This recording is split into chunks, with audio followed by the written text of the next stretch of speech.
showing we don't need roads. So it's a fairly generic question to start with, but I'm sort of curious as to where the idea for this movie came from. Was it something that you always wanted to do, or did someone come to you and pitch it? No, so I had this idea back in I think it was 2016 to basically make a new kind of concert film. Something that's really focused on the visual aspect of it and kind of building a space for it myself. Rather, a lot of concert films there's a tour that goes on and somebody films it and then they put it out eventually. And we wanted to make something that was special and for that one moment, a one-time show. And so I had this idea to plot out this new kind of stage that's kind of like 5 different stages broken up and create like a connecting bridge and all this stuff. And we really had a very limited time to put it together, but I showed it to the team and we made it happen. Now, you filmed it back in 2017. Obviously, it's perfect timing this year because it's the 5th anniversary of the album, but was the plan always to hold on to it, or are you just kind of waiting to find the right moment to release it? I wish I could say the plan was always to hold on to it, but no, I wanted to drop it, but when I made it, I didn't really know what I was doing in terms of video editing, in terms of audio editing, and then, the pandemic happened and I started, filming my own virtual concerts, and in filming them myself and directing them myself and editing them myself, I kind of gained the confidence to go back to this project and rework it. And it was honestly beautiful to begin with, but when it got the extra love and the time and experience that I gathered, it became like a finished piece. It's in a weird way, not that there's necessarily a silver lining to the pandemic, but I talked to a lot of directors that just say, look, I had an extra year to work on a movie, and just having that extra time. I want to squeeze in a question about the 5th anniversary of the album. Yeah. I read a quote one time that said that art doesn't change, that we change, and it's how we perceive it. Yeah. I'm sort of, it's hard to believe it's been 5 years since the album dropped. Does it feel like a different album when you listen to it? Does it sound different than it did 5 years ago? It's funny, like Coloring Book is such a important part of my life. All my projects are very, directed towards what I'm going through at that specific time. And it's crazy because it's still that same point in my life where I'm very close to God, I'm very close with my children, very close with my family, very confident. And that's what that album represents to me. And so, I think when I listen to it now, I kind of, feel the same way that I felt when I heard it the first time. When I was first done with it as a finished product, it's just like it's a good, moment in time. One of the things I love about you is I follow you on social media, and you're like me in that you're a massive movie fan. As much as you love music, you love movies just as much. And I'm sort of curious, what have you learned from sort of your favorite movies, your favorite directors, your favorite filmmakers that you kind of wanted to put in place with this movie? So I'm super inspired by the director who actually made the film, Jake Schreier. He made Robot and Frank, Paper Towns, and directed a music video for me. And he works in reveals a lot. And so the film really has a cool narrative pace, even though it's a concert. It really literally moves in a way that, it continues to reveal information and stays really fun and exciting through the whole experience. And so I learned a lot from Jake. Wes Anderson is one of my favorite directors, and so there's a lot of whip pans and symmetry in the movie that just feels theatrical. But yeah, I mean, everybody that I love a lot of different directors and filmmakers and writers, and so there's a lot of different parts of a lot of different stuff in it. I know you're a fan of Tenet. Did you ever think about just making it make no sense and putting it in a different order and having it go out of linear order? I did actually. When I first started recutting the film, I was like, the first thing that I thought about was okay, this movie's really long. That's usually how cuts start. But I was thinking about, cutting down certain songs and eventually rearranging songs. And I kind of just had one day where I had this epiphany, this performance itself was perfect. Virtual concerts now, you cut between songs and you set it up in different ways. But this was actual live concert filmed in front of a studio audience, so we didn't have the benefit of being able to say, oh, that didn't go right, let's start over. And the performance itself was perfect, basically. The lighting, the camera work, the band, the choir, everyone involved, dancers, everything was in the moment and perfect. And so when I look back at it, I was like, I don't really need to change anything. I just need to, get the right shots at the right times and stuff like that. I want to talk about this being a live concert, because I've seen you perform before, and one of the things I love most about you is it feels like there's nothing more important to you in that moment than the people that came out to see you. But when you're filming a concert movie, you at least gotta think about it. You gotta think about where the cameras are. You gotta make sure you're sort of playing to them. You gotta, you only get one shot at this, but you don't want to screw over the people that came out to see you and see your show. What is the balance of making sure the people that bought a ticket get what they paid for, but also like you gotta make a movie, man? That was like the biggest part of it. Is I'm such a crowd oriented performer, and I love controlling the crowd, but like you said, it's a filmed experience, and I was a great distance from the crowd. So I had to really, in my mind the whole time, play it out in a way that, was engaging to the people that were going to eventually see the film. And that's the way that it's shot also. I think the crowd that was there was the perfect crowd in the world because they were they're from Chicago. They are my biggest fans, and they basically, we're engaged from start to finish. And I think it's really cool the way that we filmed it and the way that we set up the stages. The crowd is like on these risers, these bleachers, with hanging mics over them to produce the sound that they're actually given.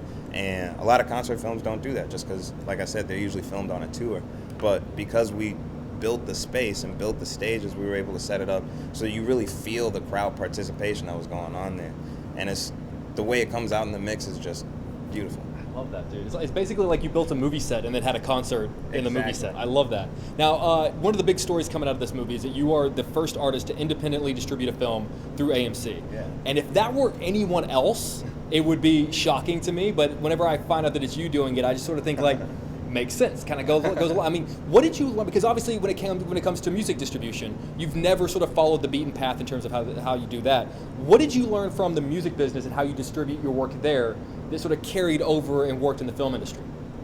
A lot of things. I think everything that I've learned for the most part has come from the music industry, from my family, and just working, outside of the music industry and being a person that is independently distributed on the music side. It totally made sense to, be my own, distributor for this movie. And so I've been a big fan of AMC since I was a kid, like everybody else in the world. And I think, at the beginning of the pandemic, I was working on another concert film, and I reached out to them and, kind of pitched this idea of doing it. And at the time, it was, a lot of uncertainty around the pandemic.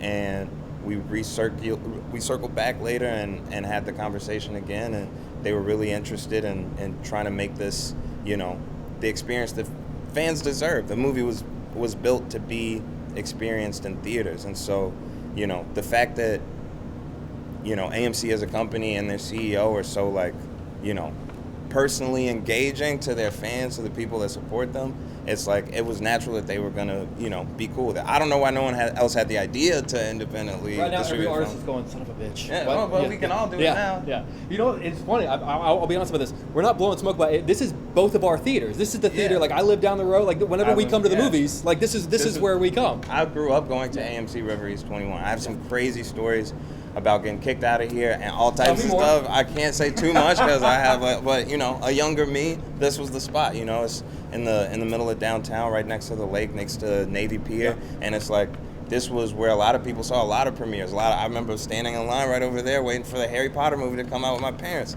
So it's to be able to be here, to be able to present this to my fans in a way that's the best sound, the best seats, the best picture is it's literally a dream. I want to talk about that because it's not just this theater. It's in the city of Chicago. There's no city in this country that wouldn't want you to premiere your movie there. Doesn't surprise me in the least that you're doing it here. But what does it mean to you to have sort of to be able to say no, the rest of you are going to see it and you'll see it when you see it, but the people of Chicago are going to see it first. Yeah, I mean, we had to fight to have these advanced screenings, and it was I can't say too much about the release, but this summer when the movie releases, it's going to be available for everybody. But for right now, I just wanted to kind of give this experience to the people that are here, the people that have been missing my shows, the people that have been, unable to experience live music in the way that they deserve to, and the people that supported me since day one. And so I'm super excited to open in Chicago, to do these advanced screenings, and to have these people that have been around since day one be able to come out and experience it the way that I want them to. but everybody else will get their love in due time too. Yeah, you'll get your time. Yeah. You know, whenever I talk to people, sort of about what are you excited for on this side of the pandemic? Two things I often hear: going to movies and going to live music. And right now you're kind of giving us both, because you're giving us this film, and then you're going to headline Summerfest in Milwaukee. We know what that's going to do for us. We know the sort of the cathartic feeling that's going to give us. As an artist, what does that give you to be later this summer, to be in front of a crowd again? Like, what is that like for you? Man, I'm bubbling inside just like hearing you talk about it. I'm hyped. Like, I'm a performance artist. Like, that's my thing is, like, I love writing. I love recording. I love, you know, singing by myself, but singing to a bunch of people just feels better. I really like being on stage, and I really think I have a special show. And so, like, to finally be back out there after, you know, doing so many filmed performances, to go back to the essence of just being in the moment is, you know, it's a huge blessing. You know, you mentioned the virtual concerts, and I want to bring that up because you didn't do one, you didn't do two, you did 11 of them. And I'm sort of curious, obviously that was great for us, but how much of that was for you, just for your own creative sanity, just to be able to get something out over the last year? No, that's totally what it was. Like I said, I love performing, and also have a deep, deep love and appreciation for film. And I spent the better part of last year just learning more about film and about editing and about scripting and about lighting and cinematography and all these different aspects that make, you know, the things that we enjoy so much what they are. And I really used and utilized that time making those virtual concerts to just get better overall at film. And so it was for the fans, and I'm so glad that the fans enjoyed it and were able to experience my music in a new way and sounding different and looking different. But a lot of it, yeah, I'll be honest, it was for me. I just like film. So, okay, I'm going to pivot on one of my questions then, because I was going to ask you, because it's pretty common for you know, a performing artist to make the transition over to actor. Talking to you, it kind of seems like you're much more interested in being behind the camera, like you know, because you were great on SNL and you were great in Slice. I probably watch your hockey SNL sketch probably about once a month. But does being a director sound more appealing to you? I just think it's like, because I'm a creative at heart, you know, acting is a huge job, because you literally develop a character. You're bringing this person that's just on paper to life. But it's still a little bit constricting, because, you know, there's obviously the writer and the script, then you have a director telling you how to interpret it, then there's somebody that's going to edit it, there's the film studio, there's a lot of different layers before you get out what you think about the character. And so I feel like I love acting. I've always loved acting. But yeah, behind the camera work in any case, I just love films because it's such a team sport. Like, everything has to be working in a union for it to come out to what you love. And so I'm learning all the different aspects behind film, and I think I'll probably do some more acting stuff. I don't know. I don't want to say no, but like, sure. I do like making film. Cool. Well, dude, I'd love to see you in front. Honestly, I'd love to see you on SNL again, man. You're an amazing host. You know, the fact that we are talking about a movie that's going to be in a movie theater, the fact that we're talking about a concert that's going to be in person, the fact that we are doing this interview across from each other and not over Zoom is a really cool indicator that we're kind of on the other side of this. We're moving in the right direction. For people that see this interview and they think like, oh my God, they're in the same room and they're talking about going to a movie and going to a concert. Maybe they've had a rough year. Like someone in Chicago, what encouraging thing would you say to them? Just kind of say, hey, like, you know, we're there. I would say stay safe. I would say wear a mask. I would say social distance. We're not fully out of it yet, but with safety precautions, we're in a much better place than we were last year. And I think a lot of people's confidence is growing, and they're getting that sunlight, getting outside, getting some breath of fresh air, and kind of like, you know, returning to a sort of sense of normalcy. But safety is still, you know, key, and it's going to be a very safe night at the premiere and this whole weekend of these advanced screenings. And I think by the summertime, when the releases come, we'll be an even better place. That's crazy, man. I'm going to wrap up on this, just because I feel like this is a side of you that not many people get to see. I tweeted you and asked for this interview. And you tweeted me back, and then you messaged me, and then you said, hey, can I call you? And I was standing in my living room when you called me, and that was 24 hours ago, and we're here. And I feel like the reason I want to drive that point home is because I think, you know, to a lot of people, you're just this massive mega movie star, but whenever you do things like that, it's a really cool reminder that you're also still a guy from Chicago. And I feel like, you know, how important is it for you to kind of have those moments, those tethers to reality in real life? I mean, I gotta be honest with you, I have interviewed people every day of my life since I was 18 years old, and not once has anyone ever been like, hey, can I call you and talk about the interview tomorrow? Not once has that ever happened. Oh, that's awesome. Yeah, I mean, I think it's important for me to stay true to myself, I think. And I think, like, my gut reaction when I saw your post and I looked at your page and said that you know, were into film. Like, I think in your bio it says something about loving film, and I love film. So I was just like, I like to connect with people on things that I like. And so I think this is probably not even a good answer. I don't know how to answer, but I'm just trying to. That's honestly the fact that like that we can just bond over just a love of something these days. I think is cool, and it's a nice reminder that the people that we like the same stuff that is us. No, totally. Connection is the most important thing. I think we've spent the last year living separate from each other and very much to ourselves, and some of the most important things that we kind of took for granted, like sporting events, like, you know, going to see a movie, going to a concert, just being around people, even though you don't know them, being in unison, and that we all love this event, we all love this concert, is something that we need. And so I'm just glad to be able to bring that back to people. All right, man. Well, whether you're at the screening or if you're at Summerfest in Milwaukee and you see a medium-height blonde guy screaming, "I know him! We're close personal friends!" You got to point me out. You got to be like, "Yes, I do know that guy right there." That's Jake. Yeah, he likes Tenet. Hey, man, seriously, dude. I appreciate your time, man. Appreciate man. it. Thank you so much. Thank I appreciate you, it.